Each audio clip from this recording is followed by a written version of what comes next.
What's up everyone, it's one day away from the third eviction of Big Brother 23 and the target Brent is totally unaware that he will very likely be leaving the door tomorrow night, which is making for incredible viewing. Plus, who is the new HOH going to be when this all-out war starts in the Big Brother 23 house? We've got so much to talk about, guys, so welcome to your live feed update. Now, straight away, guys, I would love to throw it to you folks, because it's obviously going to be a war when the new head of household is crowned this week on Thursday, or tomorrow now, I'd love to hear who everybody's rooting for, because it literally is split across the board. Every single name's been thrown out. Let me know, guys, who you would love to win head of household and who you would like them to target. I'd just love to hear everyone's opinions, because I truly think it's going to be so many different opinions, and that's what I love about this. Everybody has a different opinion, and I want to hear every single one of y'all, guys. So please let me know in the comment section below. Okay, folks, now right before we get started, I will say I have thunder and lightning up my end today, so if you guys can hear that, it's not me adding any special effects at the epicness of Brent's eviction tomorrow night. It is literally just the weather, maybe giving us a sign that it's a good thing that Brent's going out the house tomorrow night, or very likely going out the house tomorrow night anyway. But besides from that, guys, from your weather update, yes, I know this is very news-like, but from moving on from your weather update, let's talk about your Big Brother update, guys. Okay, so obviously we start off the day, it's Showmances Central. Alyssa and Christian obviously doing the rounds. They always say that they are, it's kind of becoming weird when they're always saying that they're like brother and sister to everyone, when they are literally joined at the hip, cuddling and making out 24/7. Brent was latched onto Hannah as always. Obviously we know Hannah and DX are kind of a showmance now. That's not a showmance, they are like, they're close, and they both have a crush on each other, but Brent always seems to want to throw himself in there, and it is awkward to watch. I've not seen a single person on social media that's seen all these clips of Brent always just have DX and Hannah just sat there, and all of a sudden Brent just comes and sits in the middle of them, and it just becomes really, really awkward. I haven't seen a single person say it's not weird, and I too think it's very, very weird. And do you know what? It's probably adding to the fact that a lot of people do want Brent out tomorrow night. I mean, people are concerned with some of the comments he's made, some of the actions he's doing, and just his overall ego in the game. And the fact he still doesn't realise he's going home when people have literally kind of said it to him, that is a gigantic ego that needs to be out the door. Furthermore, Brent was talking to Whitney about how he finds that somebody always follows him around and ruins his game. He didn't exactly specify who it was, but he can't talk about following someone around when he is literally just like, he sees Hannah and he's like, right, I'm going over, following her left, right and centre, should just be having a private conversation with DX, and he's just like, interjects, and it's like, I feel like he's just a very unaware person of what's going on around him. And the fact he can't realise his eviction, and the fact that he's saying something like that, saying that he's worried somebody's destroying his game because they're following him around all the time, when he is literally doing that to Hannah. I'm kind of lost for words on that one. Now, throughout the day, there wasn't much strategy talk at all, but at the night time, things really, really ramped up, especially with Tiffany and Claire. I think they're both fantastic. I love watching them both, and just watching them talk strategy is super enriching, and I just find it really amazing to watch people who actually know the game discussing the game. I feel like that's lacked so much over these past few years. We've watched people get into power and just be like, right, yeah, we take this person out this week, this person out next week. But with Claire and Tiffany, it's like watching warfare, if that makes sense. And it sounds like it's a bad thing when I say warfare, but it's like tactical warfare. They are really extremely precise and very sort of conscious of what's going on around them, so they can make extremely, like I said, precise sort of decisions, and very the attention to detail is just brilliant, is what I'm trying to say. So let's talk about what they actually discussed, and also not just between themselves, actually what they were saying to the camera, and just sort of discussing by themselves as well. Okay, so first things first, whilst Whitney has been thrown around as a target all the time, Tiffany and Claire actually did say that they are willing to keep Whitney in the game longer than Hannah, as long as DX is on board with the plan.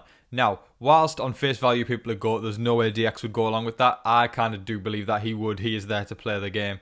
And if, there is a potential relationship there, then I would say evicting that person, if DX evicted Hannah, then if it was a real relationship, I feel like it'd still be there after the game, and she'd understand that. I think it's kind of that sort of situation with DX and Hannah. And I've seen a lot of people going, oh no, Hannah's getting targeted, this ain't good, and people kicking off on Twitter and stuff. Listen, right, I think Hannah's fantastic, right, but it needs to be known, Hannah is not exactly playing a fantastic game at the moment. I would say she is laying low, brilliant, but she doesn't talk game with anyone but DX. She keeps her cards close to her chest, and she is putting herself in a lot of alliances, which is great, but she's putting herself at the bottom of these alliances. So it's understandable people are going, we might have to get rid of Hannah because they don't know what's going on in her head. So people can defend her all she wants, or all they want, but at the end of the day, Hannah isn't talking enough, and it's not something I'm like going, yes, this is great to see, because I want Hannah to talk more. I think she's great. I want her to go deep into the game. But if she's not opening up to people and not showing her worth, then people are going to go, okay, you know what?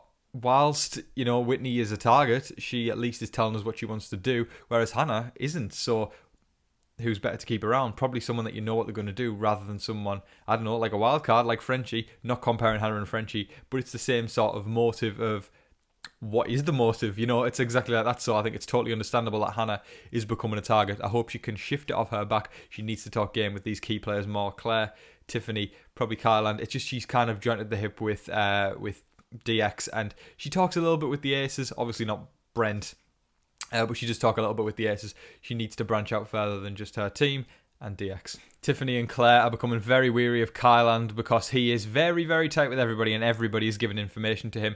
I was starting to think Kyland could have the game in the bag at that point, but we've got some good players in there like Tiffany and Claire who actually are going, whoa, okay, this ain't good. So they are kind of talking about building up this army to potentially take out Kai, not soon, but a bit further down the line, because they realise Kyland's got everybody in the back pocket. Now, SB and Kai are obviously someone we know as viewers are extremely tight. Nobody really twigged onto that until last night. Tiffany and Claire have cracked the case, and they've realised that SB and Kyland are extremely tight and they could be running quite a lot of things. They are unbelievably perceptive, Tiffany and Claire, and just watch, as I said, watching them talk game is incredible, and they really did make a dent last night. Now, there is that worry of the overplaying and, running out of steam before you can actually get to the line, because Big Brother obviously is a marathon, it's not a sprint. So they need to be very, very careful in the way that they execute whatever plan they're going to go for. It's all good realising all this stuff. It's better than all good realising all this stuff and keeping it to yourself or talking amongst yourself. What it comes down to is how you execute your plan, and what you do with the information is what's going to be detrimental to your game. So they just need to be extremely careful moving forwards, and making sure that they're talking to the right people. So, because obviously now they've realised that Kai is with everybody and talking to everyone. If they say the wrong thing to the wrong person, guess what? It goes back to Kai. Kai's got the numbers to take Tiffany or Claire out. It's all very, very careful, and this is Big Brother, and we've got to expect the unexpected. SB was saying that she would rather a Joker win head of household over her or Kai next week. It's very, very interesting, whatever happens this week. It's truly going to be a war, and I'm so excited for it. I've been tweeting about it all the time on my Twitter, sort of saying how it's literally just going to be mayhem next week. Can I just say the rain is really getting up my end, guys, so I wouldn't be surprised if you're going to hear it very, very loudly. There will be thunder and lightning, expect it fully. So it's all a sign. It's a sign for Brent getting evicted, guys. It's all the heavens are opening up. But yeah, guys, it is going to be mega whoever wins head of household this week. There's I've heard literally every single name in that house getting thrown around. Probably Alyssa and Christian the most, but I would guess it's probably going to be the wall this week. And I would say, going off the history of the wall, Alyssa probably stands a good chance on winning the wall. It's going to be mayhem. And this is Big Brother. This is Big Brother that we've waited for, guys. Nobody is going to be safe next week. It's truly going to be mayhem, and I am unbelievably excited. That is all of your live feed updates for today, folks. I thoroughly hope you all enjoyed watching. Please let me know your thoughts in the comment section below, guys, because the game talk is really starting to heat up now that Brent is pretty much evicted, even though he's still in the house. People are literally just planning about what's going to happen next week, because people are just literally like, yeah, Brent's gone. There's no hope for him at this point. So I'd love to hear everyone's thoughts. Who would you like to become the new head of household on Thursday night? Just so we know, who would you like to be evicted on Thursday night, Brent or Brittany? And also, who would you like to be the target next week? There is so much to talk about, guys, so hit me up and let me know in the comment section below. Again, guys, thank you so much for watching. I appreciate every single last one of you. It means the world to me that you all tune in all the time. Make sure that you're all staying safe, staying positive, and staying healthy out there, guys, and be kind to one another. But in the meantime, please don't forget to like, share, comment, and subscribe. Do all of that stuff. But until your next live feed update, I've been your host, Tom Vasey. Good night.